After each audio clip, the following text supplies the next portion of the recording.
Welcome to another exciting edition of Words, Images, and Worlds. It's a poetic edition. Let me try that again. It's a poetic edition. It is a science fiction, horror craft loving edition. Glad to be talking with someone who is a specialist in the field of writing verse related to science fiction and horror, and that is author Pixie Bruner. Pixie, thank you for joining. Thank you for inviting me. It's a pleasure to be here, Jason. Glad to have you. I'll mention a couple of titles before I shout out the posters on your wall, which are cool. You have a collection called The Body as Haunted, which I really enjoyed. There it is. We have a mutual friend in Lindsay Goddard, and so you've contributed to anthology work from Lindsay, and you've been published in a variety of places on the web. Yes, Yeah. and two here, and I was editor and chair for the 2025 Science Fiction and Fantasy, which also includes Horror Poetry Association's Riesling Awards. Love it. Love it. You are the second guest that I've had in recent times with some sort of reference or allusion to the film Metropolis. So I'm just going to point that out as well. I Oh, see that over your yes, that shoulder. one Yeah, on that yeah, side. yeah. Loving the The film Clockwork posters. Orange is behind the door. Love that one too. Love that one too. Vitty Weird with the droogs. Tales. And of course, Nice. Lost Highway with lurid eroticism has to be over my bed. Oh, yes. I think Weird Tales was actually probably one of those intros to horror for me, like the EC comics and all of those kind of things. Yes. Before Stephen King, even, that was kind of a jump into the genre for me. Yeah. What led you into the creative spaces? What connected you with poetry and writing? I actually started writing as a child. I submitted my first poem when I was in freshman in high school and got $300 for it. And I decided I was going to be a poet. And throughout high school, I tried actually being a professional poet. And my mother passed away when I was 17. I was orphaned and I kept writing, but I sat on everything for 30 plus years until I took the Crystal Lake Publishing Poets Journey workshop. Hmm. Hmm. And they saw something in me. And since then, I've been submitting and joining professional organizations and not just hiding my poems anymore. Lovely, lovely. I'm a fan of Crystal Lake. I've done some publishing with them as well, and it's something that, in the midst of the things that I work on, I want to get back to. What opened up Crystal avenues of Lake's horror for amazing. you? Oh yes, absolutely. Horror started when I was able to finally climb up on the bookcase and grab the Stephen King books my mother had the book club hardback covers of. Oh yes. Uh-huh. And I got anthologies of the classics. And when I was about 12, 13, coming of age, horror was fascinating and it never stopped. It became a lifelong interest, obsession, the movies, all of the media, the visuals, the aesthetic. I was a goth in the 80s. Hmm. Hmm. Cool, I'm Gen cool. X, and I unfortunately was early goth. No, Well, no technically unfortunate in that's that. second wave because the first goths were new romantic movement in the late 70s. Yeah, I'm Gen X, millennial, zennial, somewhere in there. I don't know. There are lots of Zillennials. influences. Yes. Uh-huh. Uh-huh. Yeah, Yeah. I'm 53 and I actually only emerged as a writer at 50. Yeah. Yeah. Everybody has their own journey, right? Everybody has Yeah, their creative path, and it's not too not the late at a certain same, and it's age. never too late. If I had thought, other than being a content writer and proofreader editor, which I also do, I edit Crystal Lake's official magazine, Memento Mori Inks. Morse's Vitae Literary Zine, which is their poetry and microprose magazine only. And I Uh, actually myself personally hand design and do the typography and illustration for each page. And I love that so much. mhm, mhm. Well, that is its own art, being an editor and designer, and I would love to hear about your creative process with that. But also, poetry is such a fascinating plaything to work with because you're trying to pare down. I love the poem that you did for Punk Noir, where there are like those fill in the blank Oh, pieces. yeah. Um, Very clever. Um, what is your creative process like, both on the editing design side as well as the authoring side? For authoring, I embrace the creative chaos. I have to write every day. I'm very disciplined about that. And I like I may be doing a workshop on it actually. I do little games and challenges with myself to write a Mm, poem in the time it takes to boil water or hit the electric kettle and at least get the first stanza or the rough kernel of something that I want to write about. that's cool. I do little micro productivity. I'm standing in line at the grocery store. I am writing something. I am constantly eavesdropping on conversations. And if something very musical catches my ear, I'm taking whatever that fragment is and working it into. I read constantly. I am constantly saving pieces of art and who did them and doing a acrostic. If a Mm, poem either enthralls me, excites me, or disgusts me and enrages me, I'm writing a response to it, an after poem. So I will even embrace form, but for me, and sometimes I will write a poem, and most of them come out in one sitting, and sometimes they're perfect. And then mm. sometimes I will go back in and revise it. But 80% of my work is exactly how it comes out. I do not obsess over my punctuation or editing except in one final pass, usually. Cool, cool. Yeah, And for design and art, for I read the piece, I feel the piece, and I let the piece dictate what the page must look like. And I'm hmm, trying to showcase the words. The art is a thing, but it is to accompany and as a background. And I try to create balance so that the poem or the microprose, the drabble of 100 words, is the center. cool. And it's 13 pages a month. And sometimes a page can take me many hours, but I go by intuition. How does the intuition work? Just sort of what speaks in that moment? No, I'll read the piece multiple times, internalize it, feel it, puzzle Hmm. it through, and any images in it are the center image. I will usually build the art and design around that center image or the title, working with the author's intent. Nice. Thank you. Um, yeah, curious about as you've worked with different publishers. We were talking about Crystal Lake, and I've had good experiences with them as well. What other They're the positive best. experiences? Yeah. Yeah.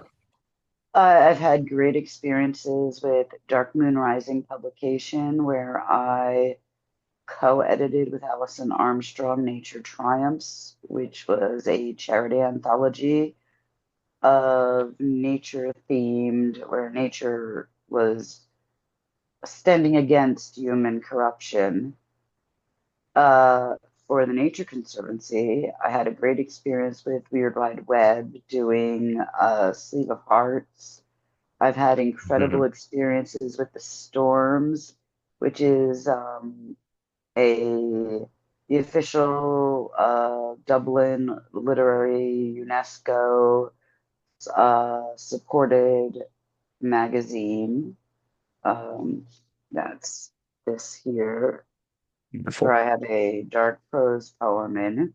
Baubles and Bones. I've worked with amazing stories on poems. Abyss and Apex.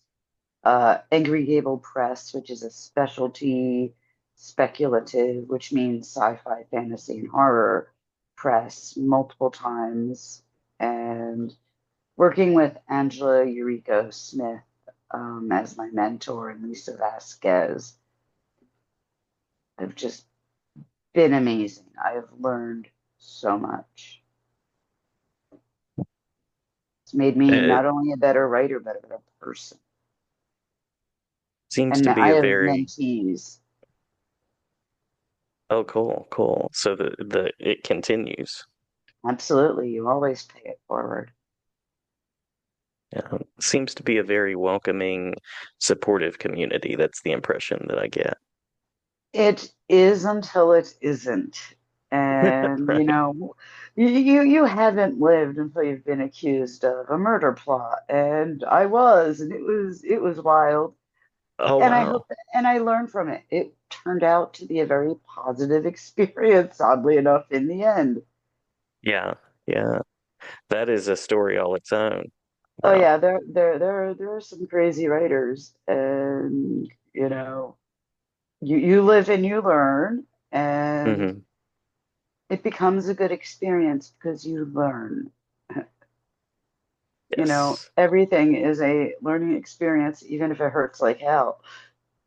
Hmm. Hmm. That should Even if you're definitely be, afraid to look at the notifications in the morning, you still have to do it. Life goes on, and if you continue to keep writing, continue to grow, to push yourself past your comfort zones as a writer, it's worth it.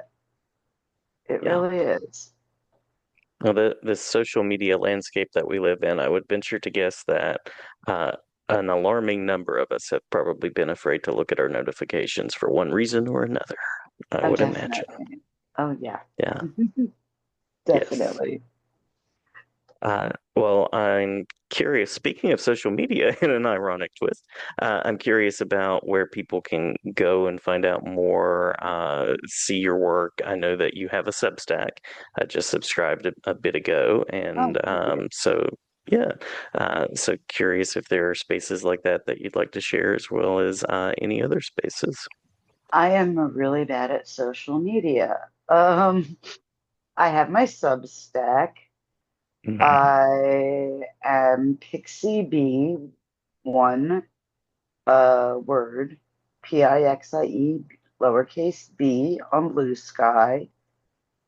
I am also on Twitter, but I actually forget my screen name. It happens. It Moki does a Gray. lot.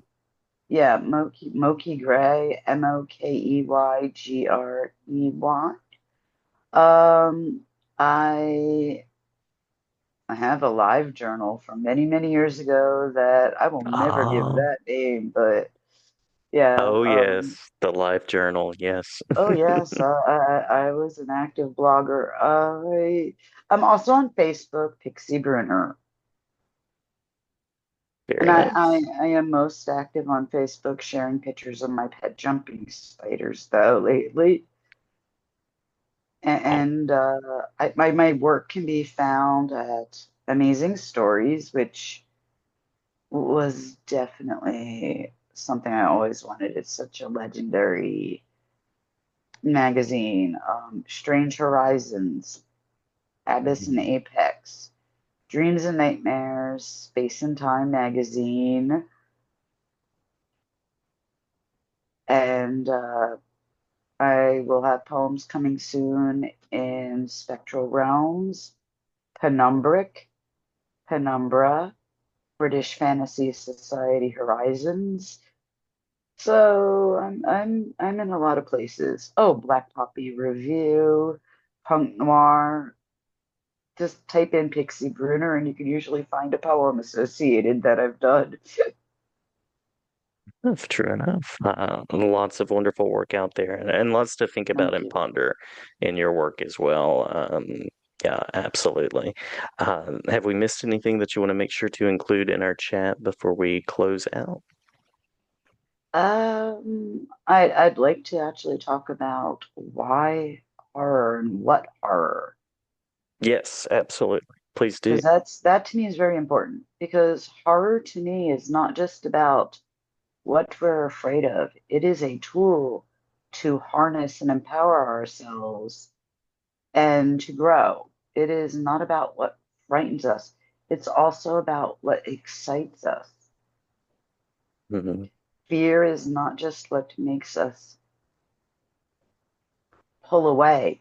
It is also something that oddly can draw us. And leaning into that allows us to write completely innovative and creative things. Hmm. Anything that makes our heart race is worth writing about.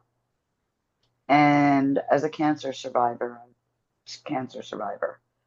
having had a fire sale of a lot of my organs, um, I think that writing and horror is a tool. It Hmm. is something that can empower us and help us deal and overcome. And it makes us feel alive. That's why we want to be afraid. We want the adrenaline. All of us, to some level or another, is seeking that rush. And Hmm. I think it's a positive thing. I think it helps us face our own mortality and come to peace with it, Yeah. as Yeah. well as This is where defy courage the is. ever living fuck out of it, That's right.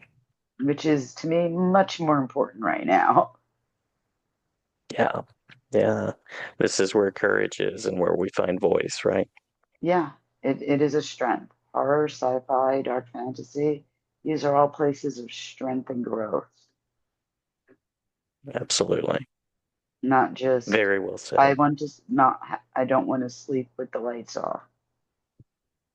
Hmm. Yeah. Well, I can't think of a better concluding statement than that. That's very insightful, very wise, and is Thank helping you. me. Yeah, that's helping me unpack maybe some of why I've been drawn to horror the past few years, more so It is than an act even of years past. defiance and radical confrontation. That's And we right. need that. Yes, we do. We can't run away from everything. We have to face it. True enough. True enough. Stand on the bridge, look into the abyss. Exactly. And the abyss will look back and you're like, hello. And you blow it a kiss and you tuck it in to suffocate it. Good night. That's right. Well, Pixie, I'm glad to have you back anytime to chat Thank about you. creative arts. Yeah, I feel the conversation can continue, and if there are particular works, particular activities and publications that you'd like to explore further on later, glad to do that. I will have some pieces coming up later this year that I would like to discuss.